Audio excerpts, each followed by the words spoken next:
हलचल TV news. से थोड़ा बुखार था, गले में थोड़ी खराश थी। इतवार को थोड़ा बुखार होना शुरू हुआ तो सबने सुझाव दिया कि कोरोना का वक्त चल रहा है और यही सिम्टम्स होते हैं कि कोरोना का टेस्ट करा लेना चाहिए। कल सुबह कोरोना का टेस्ट हुआ था, शाम तक रिपोर्ट नेगेटिव आई। इस दौरान आप सब लोगों ने, बहुत सारे लोगों ने अपनी दुआएं भेजी, अपना आशीर्वाद भेजा और ऊपर वाले की कृपा से टेस्ट नेगेटिव आया। आप सब लोगों का बहुत बहुत तहे दिल से शुक्रिया जिन्होंने अपने शुभकामना संदेश भेजे। मैं अपने घर में ही एक कमरे में अपने आप को बंद किए हुए पिछले 2 दिन से देख रहा था। मेरा शरीर तो यहाँ था लेकिन मेरा मन इसी में था कि दिल्ली में किस तरह से और क्या क्या किया जा सकता है कोरोना को कम करने के लिए, लोगों को इलाज कराने के लिए। आज दिल्ली की जो पोजीशन है, दिल्ली में 31,000 टोटल केस हो चुके हैं। इसमें से लगभग 12,000 लोग ठीक होकर घर जा चुके हैं। 18,000 लोग अभी एक्टिव केस हैं जिनको अभी भी बीमारी है। 900 के करीब लोगों की डेथ हो चुकी है। जो 18,000 लोग एक्टिव केसेस हैं, इनमें 15,000 होम आइसोलेशन में अपना इलाज करा रहे हैं।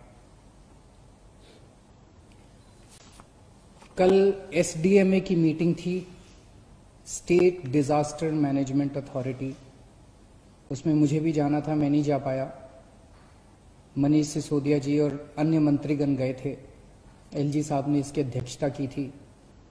वहां पे जो आंकड़े प्रस्तुत किए गए सरकार द्वारा, वो आंकड़े दिखाते हैं कि आने वाले समय में दिल्ली में कोरोना बहुत तेजी से फैलने वाला है। 15 जून को उम्मीद है कि 44,000 केस हो जाएंगे। जो आज 31,000 केस हैं, ऐसा अनुमान है कि 15 जून तक 44,000 केस हो जाएंगे। 30 जून तक 1 लाख केस हो जाएंगे। 15 जुलाई तक 2.25 लाख केस हो जाएंगे और 31 जुलाई तक लगभग 5,32,000 केस हो जाएंगे दिल्ली में टोटल। और इसको देखते हुए 15 जून तक हमें 6,681 बेड्स की जरूरत पड़ेगी। 30 जून तक 15,000 बेड्स की जरूरत पड़ेगी। 15 जुलाई तक 33,000 बेड्स की जरूरत पड़ेगी। 31 जुलाई तक 80,000 बेड्स की जरूरत पड़ेगी। तो चुनौती बहुत बड़ी है। इसमें सबसे पहले तो अपने को ये करना है कि अपने आप को, हमें सबको कोरोना से बचाना है। इसे अब जन आंदोलन बनाना है। 3 बातों को, हमें मास्क पहन के घर से निकलना है, हमें बार बार हाथ धोने हैं, सैनिटाइज करने हैं और सोशल डिस्टेंसिंग करनी है। अभी तक हम कहते थे कि हमें करना है, अब हमें यह भी करना है कि अगर कोई नहीं कर रहा तो उनसे हाथ जोड़ के विनती करनी है कि भाई साहब आप भी कर लीजिए। आपकी सेहत के लिए भी अच्छा है, दूसरों की सेहत के लिए भी अच्छा है। क्योंकि अगर कोई और नहीं कर रहा तो उसकी वजह से दूसरों को फैल सकता है, उसकी वजह से कोरोना दूसरों को हो सकता है। तो इसे अब जन आंदोलन अपने को बनाना है, सबको खुद भी करना है और दूसरों से भी करवाना है। जैसे ऑड इवन में हमने जन आंदोलन किया था ना, ऑड इवन में हम भी करते थे और अगर कोई फॉलो नहीं कर रहा तो गाड़ी रोक के शीशा नीचे करके उसको कहते थे कि भाई साहब घर चले जाओ, आपका व्हीकल आज ऑड है या इवन है, ये ठीक नहीं है। ऐसे इसको भी अपने आप को जन आंदोलन बनाना है। अपने को, अपने स्वास्थ्य के लिए ये जरूरी है। जितना इसको फॉलो करेंगे उतना चांसेस कम है कि आपको कोरोना होगा। दिल्ली की कैबिनेट ने निर्णय लिया था कि कोरोना के दौरान दिल्ली सरकार के अस्पतालों में दिल्ली में रहने वाले लोगों का इलाज हो, क्योंकि जैसे मैंने अभी आपके सामने बताया कि आने वाले समय में बेड्स की बहुत जरूरत पड़ेगी। सोमवार को केंद्र सरकार ने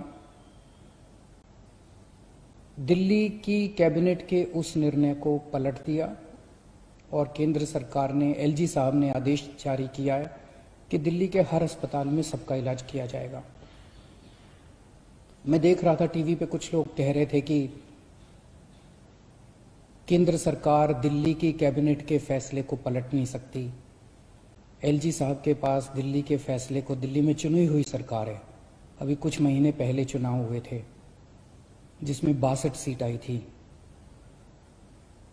दिल्ली की चुनी हुई सरकार के कैबिनेट के निर्णय को एलजी साहब या केंद्र सरकार पलट नहीं सकते। कुछ लोग ऐसा कह रहे थे। कुछ लोग कह रहे थे कि दिल्ली में खुद इतने सारे केस हो रहे हैं, दिल्ली के लोगों को खुद इतने बेड्स की जरूरत पड़ेगी। मेरा अब ये कहना है, केंद्र सरकार ने निर्णय ले लिया, एलजी साहब ने आदेश पारित कर दिया। ये समय असहमतियों का समय नहीं है, ये समय एक दूसरे से डिफर करने का समय नहीं है। अब जो निर्णय हो गया केंद्र सरकार का, एलजी साहब ने जो आदेश दे दिया उसको लागू किया जाएगा। एलजी साहब के आदेश को अक्षरशः लागू किया जाएगा, केंद्र सरकार के निर्णय को लागू किया जाएगा। अब इस पे कोई असहमति नहीं करनी, अब इस पे कोई वाद विवाद नहीं करना, अब इस पे कोई लड़ाई झगड़ा नहीं करना। ये सब लोग, मैं जितने सरकार के अंदर भी हैं, जितने पार्टी के लोग हैं, मैं सबको और जितने मैं सबको मैसेज देना चाहता हूं कि एलजी साहब के आदेश को लागू किया जाएगा, केंद्र सरकार के निर्णय को लागू किया जाएगा। चुनौती है, बहुत बड़ी चुनौती है, अभूतपूर्व चुनौती है। जैसा मैंने कहा, 15 जुलाई को दिल्ली में 33,000 बेड्स की जरूरत पड़ेगी दिल्ली वालों के लिए। 31 जुलाई को 80,000 बेड्स की जरूरत पड़ेगी। बाहर से कितने लोगों के आने की उम्मीद है? मोटे मोटे तौर पे देखें तो दिल्ली के अस्पतालों में जब कोरोना नहीं था, नॉर्मल टाइम में दिल्ली के अस्पतालों में 50% लोग दिल्ली के बाहर से आके इलाज कराते हैं। तो अगर वो अभी माना जाए तो जितने बेड्स हमें दिल्ली के लोगों के लिए चाहिए, उतने ही बेड हमें दिल्ली से बाहर से आने वाले मरीजों के लिए, हमारे भाई बहनों के लिए चाहिए होंगे। तो 15 जुलाई को दिल्ली के वालों के लिए 33,000 बेड चाहिए, तो सारे मिला के बाहर वाले भी अगर मिलाएंगे तो 65,000 बेड्स की जरूरत पड़ेगी। और 31 जुलाई को 80,000 बेड अगर दिल्ली वालों के लिए चाहिए तो लगभग 1.5 लाख टोटल बेड्स की जरूरत पड़ेगी। बहुत ज़्यादा बड़ी चुनौती है, आसान काम नहीं है। लेकिन इतना मैं कह सकता हूँ कि हम पूरी कोशिश करेंगे, तन मन धन जो बन सकेगा। ये हमारी जिम्मेदारी भी है और ये सेवा का काम है। मैं खुद निकलूंगा, कल से परसों से मैं खुद जमीन पे उतरूंगा, मैं खुद जाके स्टेडियम्स को, बैंक्वेट हॉल्स को, होटल्स को तैयार करवाएंगे। हम लोग जितना ज़्यादा से ज़्यादा हो सकेगा हम कोशिश करेंगे। मैं बस इतना कह सकता हूं कि हमारी कोशिशों के अंदर ईमानदार कोशिश होगी और पूरी कोशिश होगी, कोई कमी नहीं होगी। लेकिन ये विपदा इतनी बड़ी है, ये मुसीबत इतनी बड़ी है, मानव जाति के इतिहास में शायद इतनी बड़ी विपदा कभी नहीं आई। हमारे काम में 100 कमियां रह सकती हैं, लेकिन हमारी नीयत में और हमारी कोशिश में आपको कमी नजर नहीं आएगी। मैं पड़ोसी राज्यों से भी, वहाँ की सरकारों से भी निवेदन करता हूँ, अपील करता हूँ कि वहाँ समुचित व्यवस्था करें अपने अपने बेड्स के लिए और मरीजों के लिए। कर भी रहे होंगे, मैं किसी को दोष नहीं निकालना चाहता, कर भी रहे होंगे ताकि कम से कम लोगों को दिल्ली आने की जरूरत पड़े।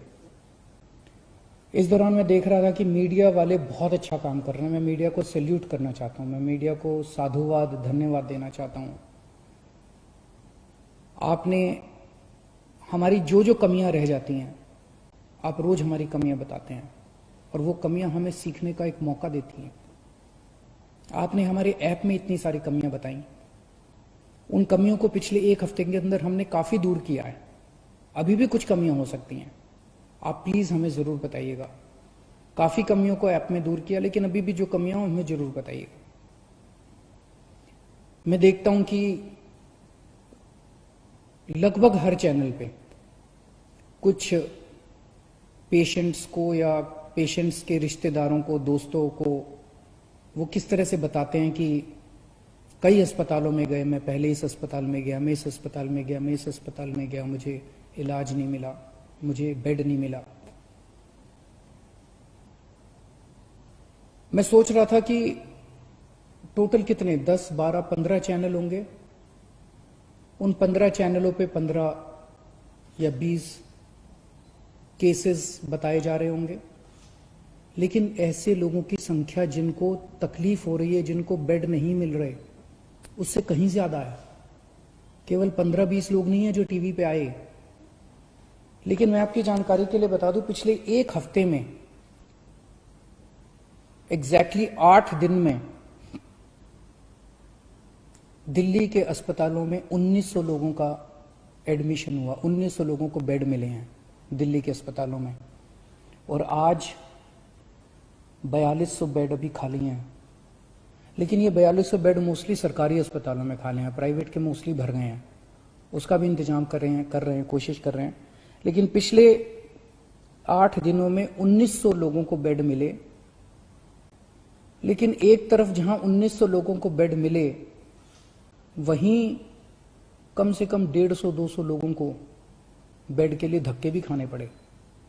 तो जब टीवी चैनलों के ऊपर एक एक केस बताया जाता है, मेरी टीम एक एक केस पे गौर करती है और हम उससे सीखने की कोशिश करते हैं। एक तरफ हम कोशिश करते हैं कि उस व्यक्ति को हम उसकी विपदा दूर कर सकें, और दूसरी तरफ उसे तकलीफ क्यों हुई, हमारे सिस्टम में कहां कमी थी, उस कमी को सीख के उस सिस्टम की कमी को हम दूर करने की कोशिश करते हैं, ताकि आने वाले और किसी को तकलीफ ना हो। लेकिन फिर भी हम परफेक्ट नहीं है, सब कुछ ठीक नहीं है, अभी बहुत सारी कमियां हैं हमारे सिस्टम में। और सब कुछ लेकिन खराब भी नहीं है, काफी कुछ काम हुआ भी है। हमारे डॉक्टर्स लगे हुए हैं, हमारे नर्सेस लगे हुए हैं, सरकारी ऑफिसर्स लगे हुए हैं, पुलिस वाले लगे हुए हैं, सब लोग बहुत काम कर रहे हैं। लेकिन अभी भी बहुत सारी चीजें ठीक करनी है। मेरी मीडिया के साथियों से निवेदन है कि इसी तरह से आप हमें अपने चैनल पे तो दिखाते ही हैं, लेकिन अगर चैनल के अलावा भी कहीं कोई आप कोई स्टोरी ना दिखा पाए, कहीं कोई कमी नजर आए, तो फोन कर देना, उसको हम ठीक कराने की कोशिश करेंगे।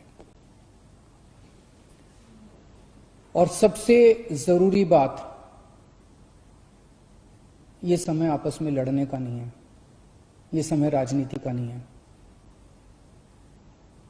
मैं देखता हूं आपस में ये पार्टियां सारी लड़ रही हैं। बीजेपी वाले आम आदमी पार्टी से लड़ रहे हैं, आम आदमी पार्टी वाले कांग्रेस से लड़ रहे हैं, कांग्रेस वाले बीजेपी से लड़ रहे हैं, वो उससे लड़ रहा है, वो उससे लड़ रहा है।